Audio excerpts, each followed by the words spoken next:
नवनीत राणाचा एकट्याचा नाही आहे.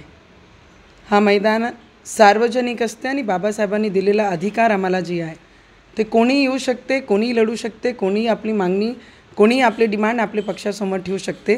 मी लढणार आहे एवढं नक्की आहे. तेच म्हटलं आहे, माझं स्पष्ट म्हणणं आहे की प्रत्येक पक्षाला, प्रत्येक व्यक्ती जो इंडिपेंडेंट आहे, प्रत्येक मोठे पक्ष लहान पक्ष, त्या सगळ्यांचा अधिकार आहे आपल्या आपल्या पक्षासमोर आपली आपली दावे करणं. पण शेवटी जे निर्णय होईल ते होणारच आहे.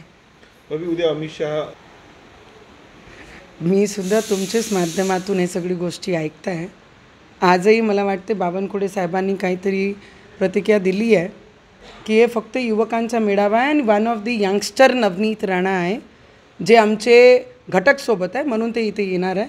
तर चर्चेमध्ये आहे म्हणजे चांगलं आहे. आम्ही इम्पॉर्टंट ठेवतो आहे प्रत्येकाच्या जीवनात, तर तेवढी तर आनंद घेतोच आम्ही त्या गोष्टीचं.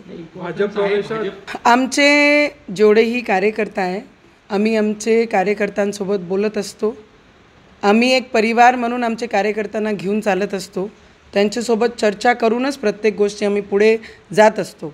तर त्यांच्या मनात जी एक्साइटमेंट आहे ते एक्साइटमेंटला मी सुद्धा समजू शकते की पुढे काय आहे म्हणून. कधीपर्यंत ही एक्साइटमेंट क्लिअर होणार आहे?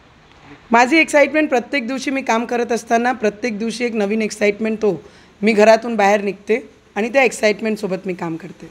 भाजपसोबत आज जे युवकांचा मेळावा आहे आणि NDAची घटक म्हणून त्यांनी मला निमंत्रण केलं आहे की युवकांचं हा मेळावा आहे, तर या युवकांच्या मेळाव्यात आपण उपस्थित राहावं म्हणून. आणि युवकांना येणारं भविष्य काय आहे, आपण कशाला काय केलं पाहिजे त्याच्यासाठी हा मेळावा आहे. तर त्याच्यासाठी कशाला नागपूर म्हणजे मेळाव्यामध्ये कशाला व्यासपीठ भाजपचं आहे, तर आम्ही त्यांच्यासोबतच आहे. पहिलेही होतो, आजही आणि उद्याही राहणार आहे.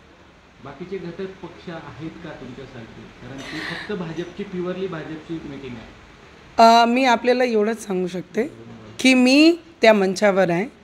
कोणता पक्ष दुसरा आहे नाही आहे तो माझा सब्जेक्ट नाही आहे, पण मी त्या मंचावर बसणार आहे आणि युवकांसोबत त्या कार्यक्रमामध्ये काय काय होत आहे, कशा मार्गदर्शन युवकांना आहे ते सगळं मी सुद्धा पाहणार आहे.